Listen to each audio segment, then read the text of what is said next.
Ah, the wanted man. Good evening. Good evening. Detective Constable Tosh Lines, alias Kevin Lloyd. Tonight, this is your life.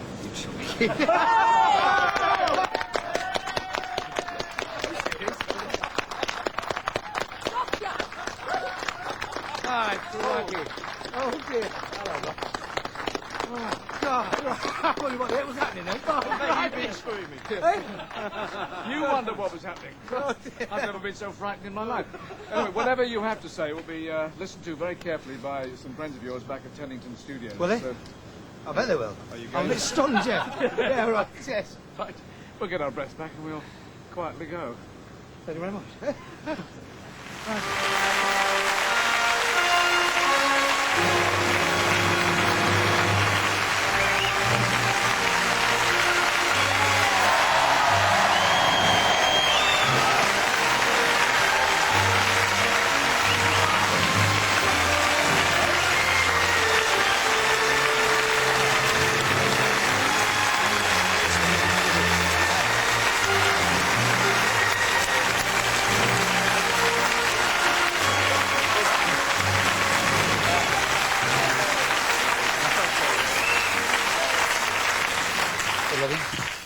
You jumped back in the car as we approached. Why'd you do that? Well, I'd been with Graham before driving. He's like that. I usually jump back in the car. Well, I don't blame you. Well, Kevin, this, as you might have suspected by now, is your life. Really? And Oh. assembled here, along with your wife Leslie and a gathering of friends, are your mother, Agnes, and your brother Terry, an ITN news correspondent, with his wife, Lynn. And loitering over here, of course, the entire cast of The Bill. I've not seen him for a long time, yes. And I must offer special thanks to Chris Ellison and Mark Wingett for helping me to apprehend you. Now, here you are, Kevin, in the role that has made you a television favourite as the scruffy but dedicated Detective Constable Tosh Lines. Perhaps it was a bad day to begin with. When? Yesterday when I got on that bus. Tosh, are you saying you could have been seeing things? I don't know. Maybe I've been in the game too long. Seen too many people, too many faces. Things sort of... Well, things sort of become a blur in the end, don't they? Do they? Of course they do.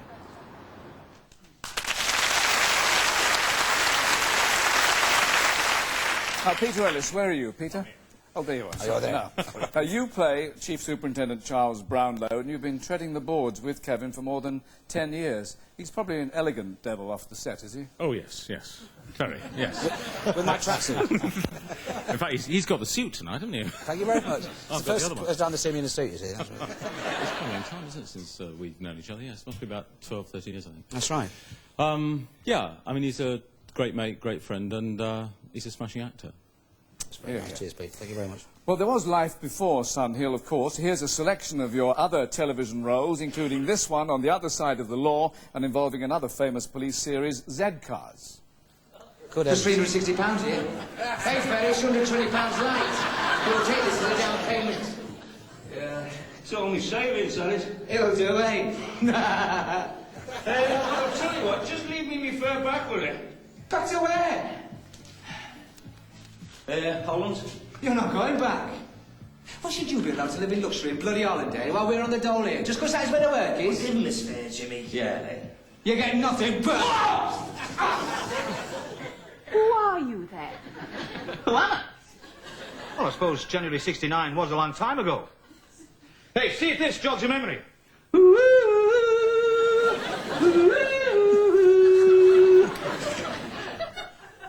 You know that I love you, think the world of you, but don't break my heart this way, not on my birthday.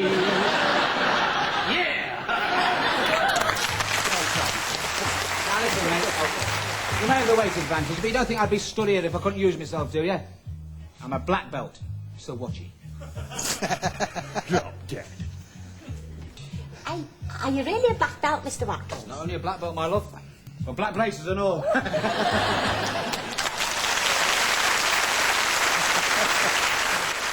And after you appeared as the nightclub manager in Coronation Street, along came The Bill.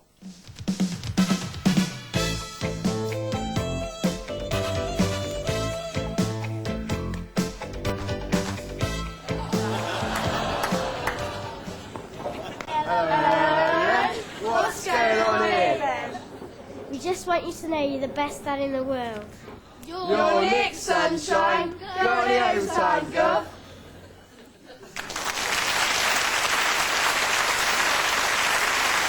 Well, Tosh Lines in the bill has got 5 kids. In real life, you and Leslie have gone 2 better. And here are 5 of your 7 now. Mark, Sophie, James,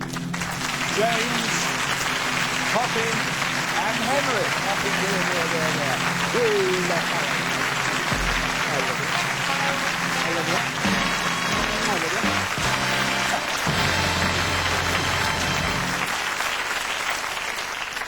I'll be upstairs now, you watch. Yes. I notice they always wipe them off, don't they? It's Daddy's, that's why. And not a bill among them. Now, although you are now known to the nation as Tosh Lines, you've had a wide-ranging career. There was, for instance, an appearance as the killer Romero in The Borgias, a role that ended when you got the chop. Oh, dear. Alas, poor Kevin, I knew him well. Here, with his hands full, actor Kevin Kennedy, alias Curly, from Coronation Street.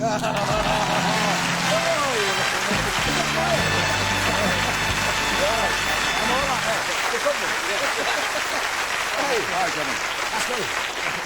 I was going to say, who's your friend? Well, this is the real Kevin Lloyd. Kevin was in the Borgias and they had to chop his head off, so they made this wax model of his head, as you can see. But this one's got slightly more hair, I think. Oh, yes, the moustache. Yeah. And now, as well as appearing in Coronation Street, of course, you worked together on stage. Yeah, we were in a play called Ducking Out, which ran for a little while. You and did, didn't it? yes, Just a little while. Just a little while. Yeah. And we shared a dressing room, and I was at the first half of the show, and Kevin used to come in the second half, and he had a sort of nightly ritual where he would he'd get in the dressing room, take all his clothes off apart from his underpants, and have a shave at the basin, which was next to the dressing room door. You rotter. And I used to get I know you're going to like this, aren't you? So I used to get my call to go on stage, and I did it as a joke the first time. I used to walk past him. As I walked past him, I used to whip his underpants down. So he was stark naked having a shave. But we got so used to it, at the end of it, we just looked at each other and started laughing all the time. So that was that before he went on. On stage as well as off, I remember. I'm sure Tosh Lines would have arrested us for sort of... indecent behaviour, something like that, yeah. Well, a nice, close relationship. Absolutely. Thank you, Kevin Kennedy. Cheers, Dad. Thank you very much. Oh, thank you very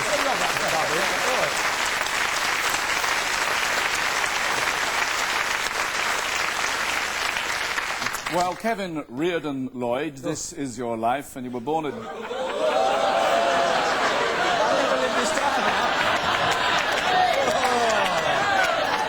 Should have told him that for it. Oh. I hope that didn't embarrass you. Not at all, Michael, no, no. Well, Kevin Reardon Lloyd, this is your life. You were born at Derby City Hospital on March the 28th, 1949, the eldest son of Ellis and Agnes Lloyd.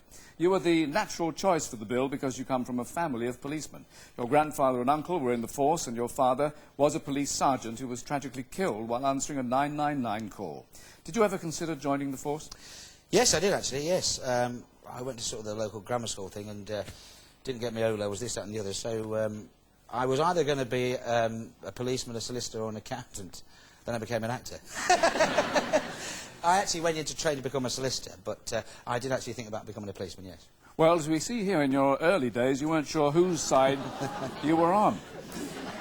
Now, when you were 6, you were diagnosed as having a disease affecting your hip bone, and you're confined to a hospital bed for 6 months.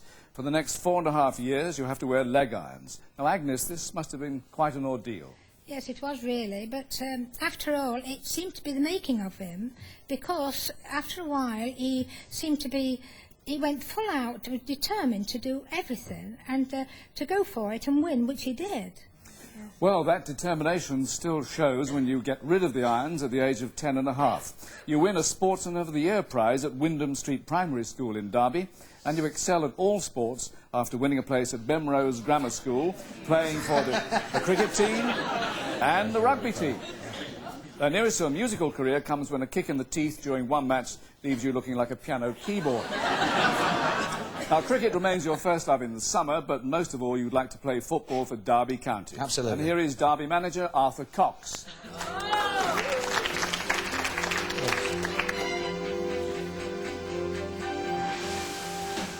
Hello, Kevin, son. You know this place well, don't you?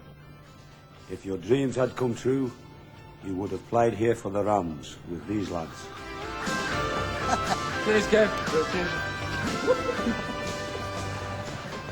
This would have been music to your ears, Kevin.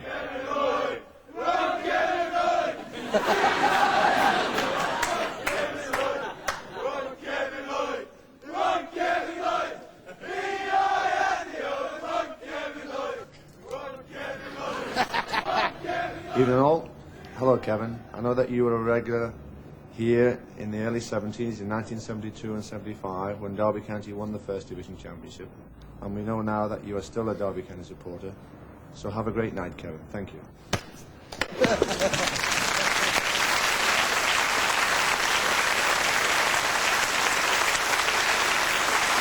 Well, thanks very much to Peter Shilton and Roy McFarland, Arthur Cox and the Derby County team. And here with us, your heroes from the 70s, internationals Alan Durbin and John O'Hare, and club director, your good friend Stuart Webb. Now, at the age of 16, you take your father's advice and you join a law firm as a junior clerk, along with a school friend. You could say, Lloydie, that you made your first big splash at school. He's now your family solicitor and a close friend for over 20 years, Arthur Titterton. I thought he'd be here.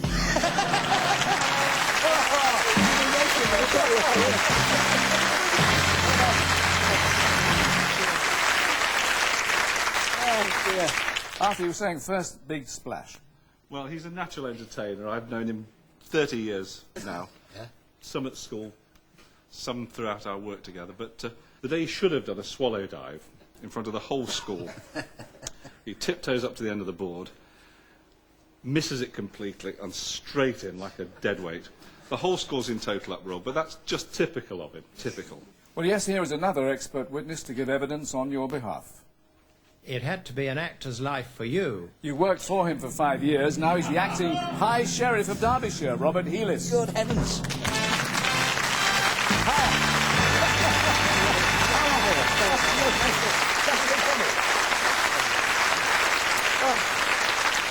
So, Robert, Kevin had no future in law.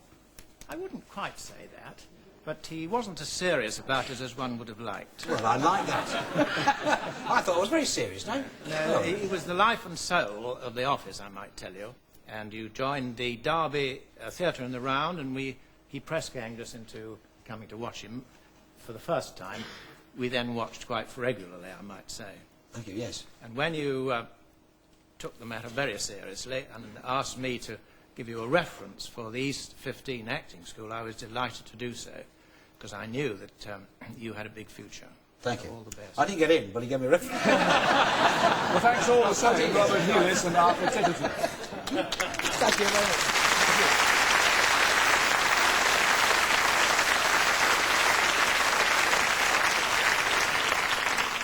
You trained at East 15 for 3 years before launching your career in 1970. One of your contemporaries is a man with a magic touch, and some years later you appear in Talent, a television show written by and starring his wife. I don't think anybody would recognise us from those days in Liverpool. You have done well, Kevin, to land this marvellous part in Dixon of Dock Green. Is Geoffrey Durham and Victoria Wood.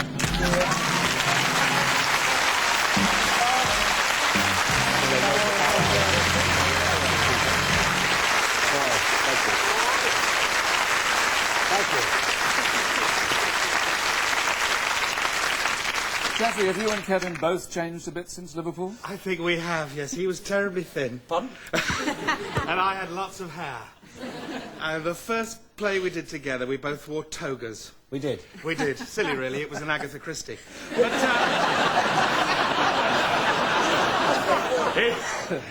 you wore a coat hanger as well, didn't you?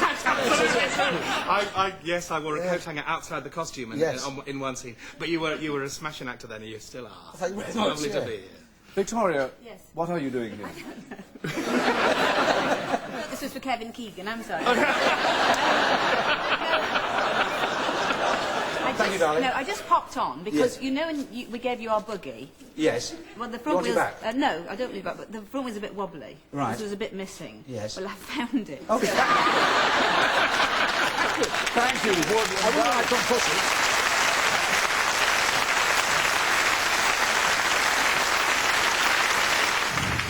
In 1975, you were voted Best Newcomer for your performance in Lindsay Anderson's production of What the Butler Saw. And as we see, you found a novel use for a policeman's helmet. The biggest cover-up since Watergate. Who would have known that this was the shape of things to come? She was the female lead in What the Butler Saw, the brilliant Betty Marsden.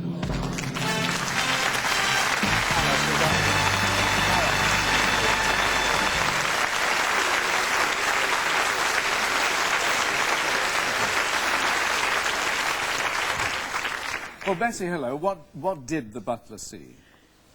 Well, Not a lot, really, did you? not as much as I did, love. 6 nights a week, and 2 matinees. I saw privates on parade, played by this one. Oh, it was wonderful working with you, darling. Thank you, Betty Marsden. Thanks, Betty. Now, one of your roles away from the bill, Kevin, saw you having a shocking time in Yorkshire Television's The Misfits. What happened? I was touching those bare wires. I thought they were dead. Oh, you'll be dead if you go around touching bare wires. What made you do it? He said they'd be all right. Skinner. Yeah, well, I must have switched off the wrong circuit. I wish you wouldn't tamper with things you don't know anything about. You could have caused a serious accident. It is serious. Oh, don't leave me, Mrs. Ridgway. Oh, I won't, Oscar.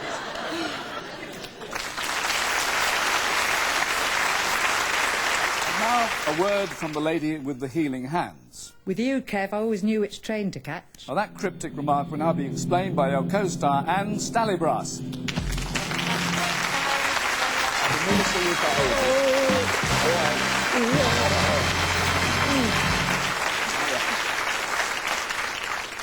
What an entrance, Anne. Now, tell me, how did trains come into this? Well, when you're working away from home, like we were on that series, there are 3 sorts of actors which are invaluable to the cast.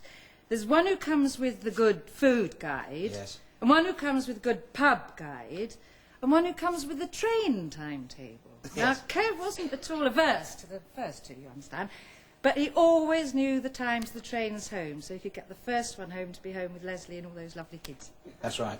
Yeah. Kev, working with you is one of the happiest jobs I've ever done. That's very nice of you. Thank you, Anne Stallybrass.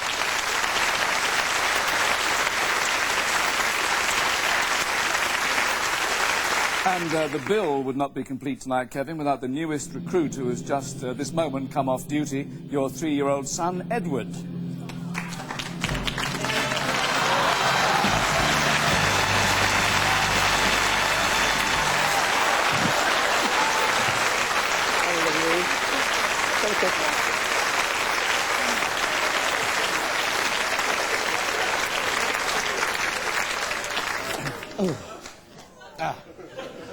You can't see him. Being such strong family people, I know you're involved in a project called Treats. Leslie, tell us about that. Treats is a local Derby charity, and when we saw the pictures of the children and the old people in Romania and the terrible conditions that they live in, we went to Romania. When we came back, Kevin helped us raise money and medical and medical supplies, and it didn't take me long to persuade them that perhaps we ought to adopt a child. So we went back to Romania with our good friend Dr. George Dragon. We went to a hospital in Honduras where we saw a 5-week-old little girl screaming her head off in a cot. She's now our daughter, Ellie. You wanted more children. Well, now listen.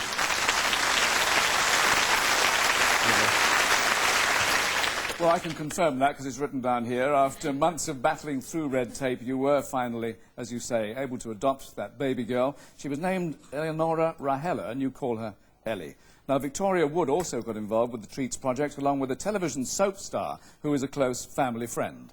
And I'm here, Kevin, with an armful of love for you. It's Dot Cotton in EastEnders here with 12-month-old Ellie, June Brown.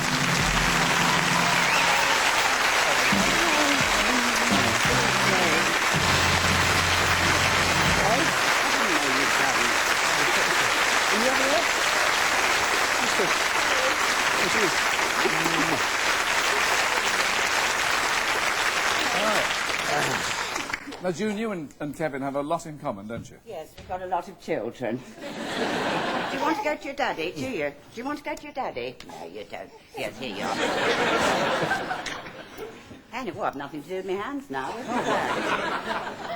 No, but Kev and I, we met in digs, didn't we? We did indeed, we did, yes. We were both at the Bristol Old Vic in separate plays, and we were in the same digs, and Kev was very nice to me. You know, we were always talking, weren't we? Yes. Well, it's very difficult not to with you. You're a talker as well, Kev. We used to talk over the dining table, and I will tell you this, which nobody else knows. He used to knock at my bedroom door when he came in. He'd say, "Are you awake, Brownie?" And I'd be sitting there with my book, and I'd say, lying there with my book, and I'd say, "Yes, Kev, come in." And you sit on the bed. Sorry, Letty. You sit on the bed. And we'd talk, wouldn't we? We would, about yes. life Yeah. and about our children. That's right. And I know that you won't mind me saying this, Kevin, because I know that you all talk about her a lot, but it was after the night of Kevin's, well, after his first night, and Leslie was with him for once, and in the morning he received the dreadful news that his baby daughter Chloe had died very suddenly with meningitis. And I felt very, very deeply for Kevin, because I also had a baby daughter named, strangely enough, Chloe, who had died. And we talked about this, hadn't we, before? You helped me a lot. And it formed quite a bond between us. It did indeed, one yes. That's lasted forever. Which has lasted forever. And I'm very happy to have been asked to bring on Ellie to complete, shall we say, your enormous and very happy family. Thank you. Thank you, June Brown.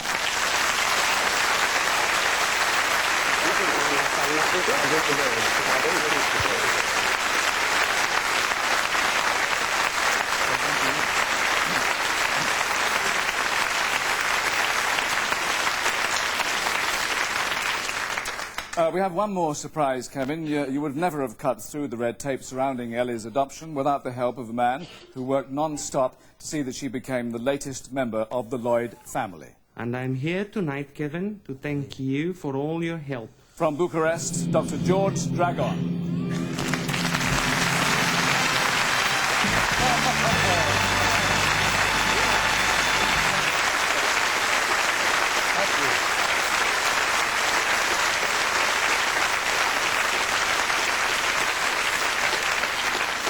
I know, George, that you have formed a close relationship with the Lloyd family. Not only that, we have formed a close relationship, but they are now godparents of my young baby daughter. April, don't forget. I won't forget, I won't forget. Comes after March, that's right, yes. And thanking Kevin and Leslie as people who put the benefits and needs of others before their own. I thank in the name of the whole of the medical profession and all the people of Romania, to all the kind people in the United Kingdom who have helped my country in moments of sorrow and desperation. Thank you very much, Kevin. It's made my pleasure, George. Kevin Lloyd. This is your life.